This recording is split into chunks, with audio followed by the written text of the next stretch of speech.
Regardez ces jolies cartes de Noël. Vos proches vont adorer les recevoir pour les fêtes. En plus, elles sont faciles à réaliser. Comment ça? Je vous dis tout dans cette vidéo. C'est parti!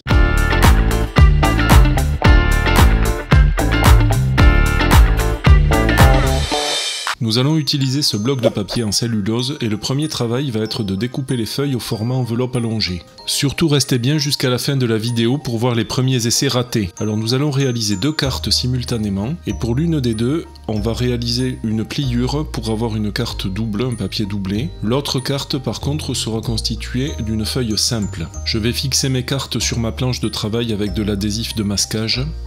Et voilà, mes cartes sont prêtes pour la peinture. Pour la deuxième étape de la réalisation, je vais prendre de l'adhésif de masquage. C'est le même adhésif que pour fixer les cartes, mais celui-ci est un petit peu plus large.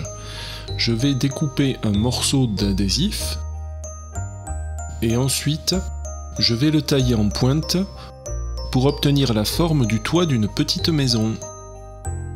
Alors pour ne pas galérer, je vous donne ma petite astuce pour obtenir deux pentes de toit bien symétriques sur mes petites maisons. Il suffit de plier le morceau de scotch en deux dans le sens de la longueur et de découper en biais en une seule fois. Je prépare donc à l'avance mes petites maisons, j'en ferai 10 dans le ruban adhésif le plus large et 4 dans celui qui est plus étroit. Le moment est venu de coller nos petites maisons en adhésif sur les cartes. Vous pouvez les disposer comme bon vous semble, mais il y a deux règles à respecter. La première, c'est bien évidemment de coller les petites maisons bien verticales. Et la seconde, c'est si on veut faire comme moi des superpositions, c'est-à-dire mettre les maisons les unes devant les autres, toujours coller en dernier celle qui va dépasser le plus haut.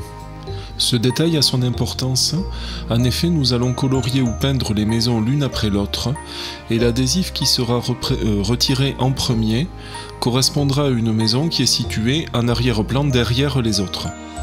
Je procède de la même façon sur la deuxième carte, alors vous pouvez remarquer que je laisse dépasser l'adhésif en bas et que je le replie sur lui-même, ça facilitera le décollage. Troisième étape de la réalisation, nous allons passer à la partie peinture. Nous allons utiliser ce gros pinceau à la vie. Si vous n'en avez pas, on peut utiliser un gros pinceau plat ou un gros pinceau rond. Je vais placer un objet sous ma planchette pour donner une inclinaison à mon plan de travail. Et avec le pinceau, je vais venir prélever de l'eau claire et nous allons mouiller les feuilles de papier. Alors il faut que le papier soit brillant d'humidité mais pas complètement détrempé, pas dégoulinant. Je recommande d'utiliser un éclairage à contre-jour, une lampe disposée en face de soi qui permet de bien apprécier la brillance du papier. Bien entendu, on fera la même chose sur les deux cartes. En travaillant sur papier mouillé, on va avoir une répartition uniforme de la peinture aquarelle.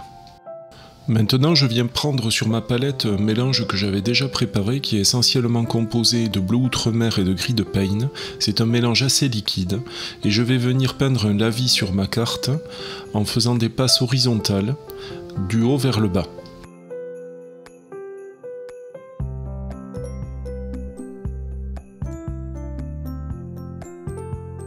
Si d'aventure vous voyez se former des accumulations de liquide, surtout en bas, venez avec un petit pinceau sec et propre, absorbez la goutte d'eau qui se forme et essuyez l'excédent sur un essuie-tout. Soyez très délicat dans cette opération, il ne faut pas que le petit pinceau vienne au contact du papier, sinon on va retirer toute la peinture et on aurait une trace blanche. Cette première couche de la vie est bien réalisée mais je la trouve trop claire. Si vous n'êtes pas familier de l'aquarelle, il faut savoir en effet que c'est une peinture qui en séchant va devenir beaucoup plus claire. Je vais donc rajouter sur ma palette à nouveau du bleu outre-mer et du gris de Payne et je vais refaire une couche.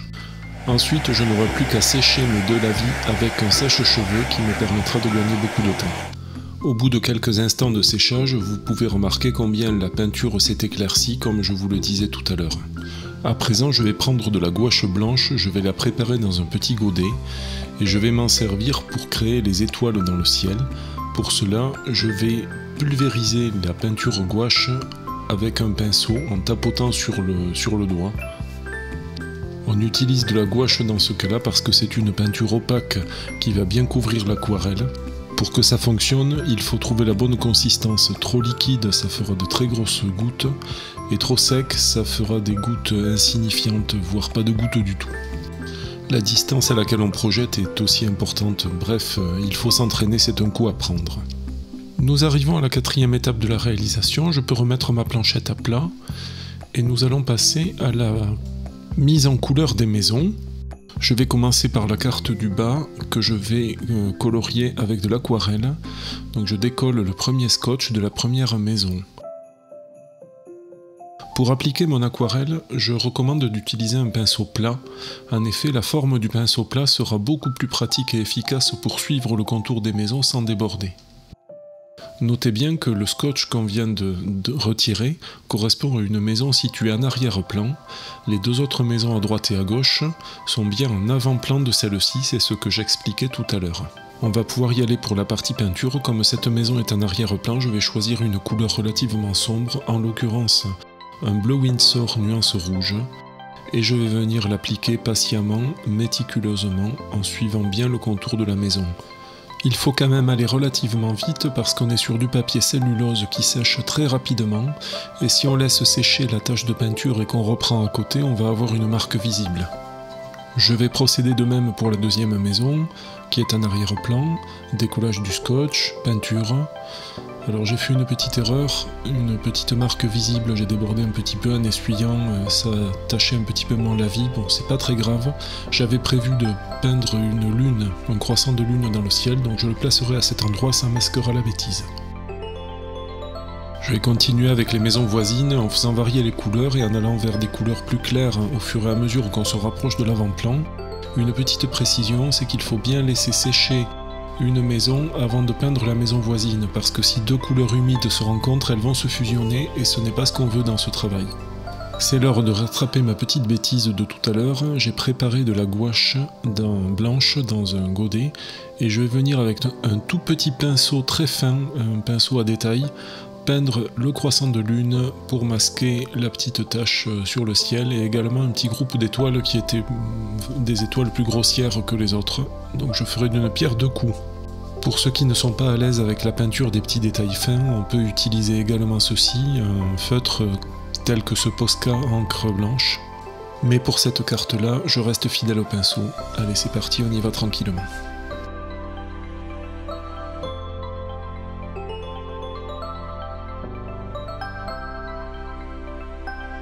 Et je continue avec la peinture blanche, on va peindre maintenant une petite épaisseur de neige sur les bords des toits.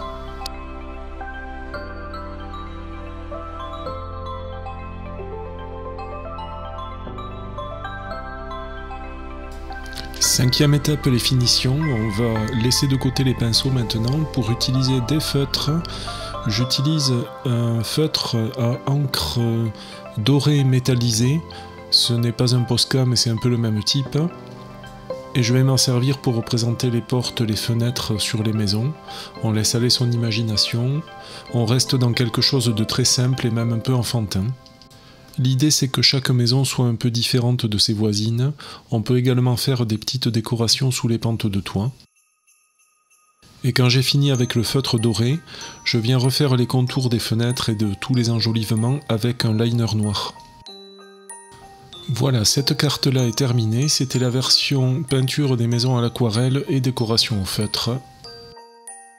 On va pouvoir passer à la deuxième carte, et j'ai pensé à ceux qui ne sont pas trop à l'aise avec les pinceaux, et je vous propose une mise en couleur avec ces feutres à alcool, des Pro Markers de chez Winsor & Newton. Cela dit, on n'est pas obligé d'utiliser cette marque en particulier, il existe beaucoup de feutres à alcool et d'autres marques sont très bien aussi. Mes abonnés les plus fidèles et les plus réguliers savent que je m'intéresse surtout à l'aquarelle, et qu'en général je propose surtout des contenus liés à ce médium. Pourtant les feutres à alcool je les ai beaucoup utilisés, ces Pro Markers, ça a été mon quotidien à une époque. C'était avant que je découvre l'aquarelle en réalité. Je les apprécie beaucoup pour leurs pigments très lumineux et très saturés, ils sont très faciles à utiliser comme tous les feutres.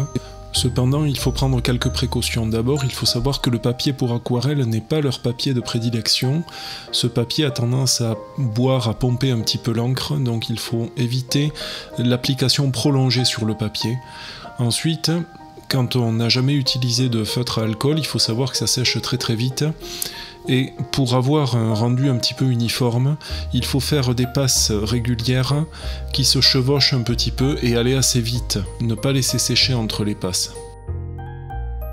Par rapport à la carte peinte à l'aquarelle, le résultat est intéressant également, il est différent, ce n'est pas tout à fait la même chose.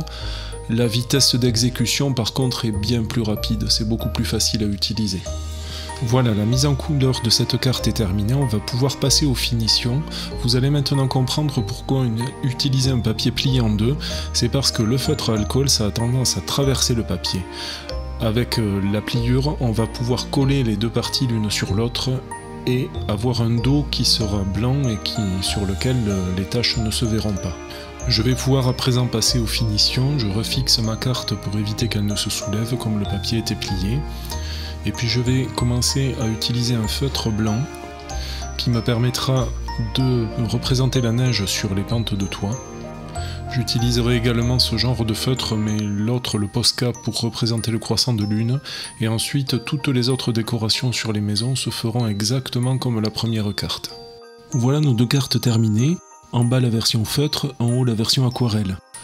Alors, team feutre ou team pinceau ?